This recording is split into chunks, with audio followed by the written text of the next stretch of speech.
عمران خان خیبر پختونخوا میں بھی ہے، پنجاب میں بھی ہے، سندھ میں بھی ہے، بلوچستان میں بھی ہے، آزاد کشمیر میں بھی ہے، گلگت بلتستان میں بھی ہے، پورے پاکستان میں بھی ہے، اور پاکستان سے باہر بھی ہے.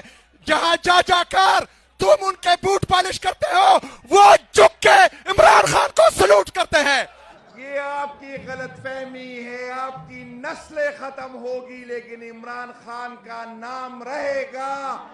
آپ جو بھی بیانیہ بنانے کی کوشش کر رہے ہیں وہ آپ کے منہ پہ مارا جائے گا. ایک مقبول سیاسی رہنما کو غدار کہا گیا، سیکیورٹی رسک کہا گیا.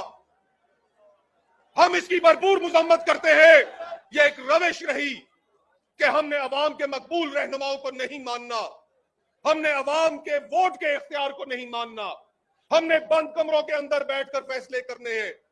اگر انہوں نے گورنر راج لگایا تو نہ ان کا گورنر رہے گا اور نہ ان کا راج رہے گا. انہوں نے کہا کہ Imran Khan national security risk ہے. نیشنل سیکیورٹی رسک کون ہے؟ ہیرو کون ہے؟ ہمارا لیڈر کون ہے؟ اس کا فیصلہ صرف عوام کر سکتے ہیں، اور عمران خان ہمارا نیشنل ہیرو ہے. آج آپ نے ثابت کیا کہ یہ صوبہ، یہ پشاور، یہ تحریک انصاف کا ہے، یہ عمران خان کا ہے، اور یہ عمران خان کا مضبوط قلعہ ہے انشاءاللہ تعالی.